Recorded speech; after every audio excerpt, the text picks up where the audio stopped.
I teach chemistry. All right. So more than just explosions, chemistry is everywhere. Have you ever found yourself at a restaurant spacing out, just doing this over and over? Some people nodding yes. Recently, I showed this to my students, and I just asked them to try and explain why it happened.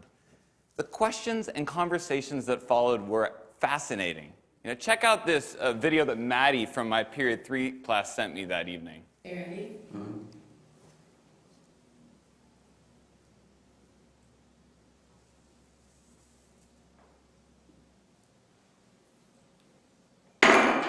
Yeah. Now, obviously, as Maddie's chemistry teacher, I loved that she went home and continued to geek out about this kind of ridiculous demonstration that we did in class. But what fascinated me more is that Maddie's curiosity took her to a new level. If you look inside that beaker, you might see a candle. Maddie's using temperature to extend this phenomena to a new scenario. Questions and curiosity like Maddie's are magnets that draw us towards our teachers, and they transcend all technology or buzzwords in education. But if we place these technologies before student inquiry, we can be robbing ourselves of our greatest tool as teachers, our students' questions. For example, flipping a boring lecture from the classroom to the screen of a mobile device might save instructional time, but if it is the focus of our students' experience, it's the same dehumanizing chatter just wrapped up in fancy clothing. But if instead we have the guts to confuse our students, perplex them, and evoke real questions, through those questions, we as teachers have information that we can use to tailor robust and informed methods of blended instruction. So, 21st century lingo, jargon, mumbo-jumbo aside, the truth is, I've been teaching for 13 years now, and it took a life-threatening situation to snap me out of 10 years of pseudo-teaching and help me realize that student questions are the seeds of real learning, not some scripted curriculum that gave them tidbits of random information. In May of 2010, at 35 years old, with a 2-year-old at home and my second child on the way, I was diagnosed with a large aneurysm at the base of my thoracic aorta. This led to open heart surgery. This is the actual real email from my doctor right there.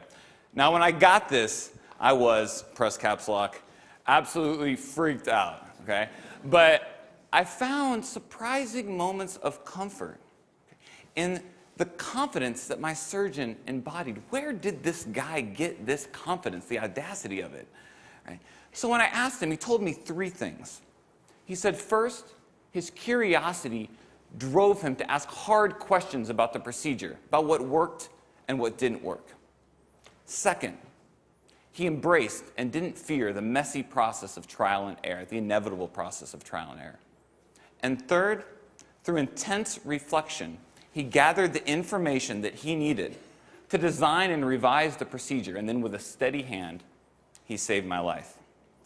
Now, I absorbed a lot from these words of wisdom, and before I went back into the classroom that fall, I wrote down 3 rules of my own that I bring to my lesson planning still today. Rule number 1, curiosity comes first. Questions can be windows to great instruction, but not the other way around.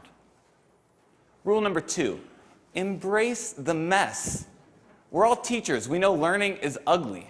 And just because the scientific method is allocated to page 5 of section 1.2 of chapter 1 of the one that we all skip, okay? Trial and error can still be an informal part of what we do every single day at Sacred Heart Cathedral in room 206. And rule number 3, practice reflection. What we do is important. It deserves our care, but it also deserves our revision. Can we be the surgeons of our classrooms? As if what we are doing one day will save lives. Our students are worth it. And each case is different. All right, sorry. Chemistry teacher and me just needed to get that out of my system before we move on. So these are my daughters. On the right, you have little Emma Lou, Southern family. And On the left, Riley. Now, Riley's going to be a big girl in a couple weeks here. She's going to be 4 years old. And anyone who knows a 4-year-old knows that they love to ask, why? Yeah, why? I could teach this kid anything because she is curious about everything. We all were at that age.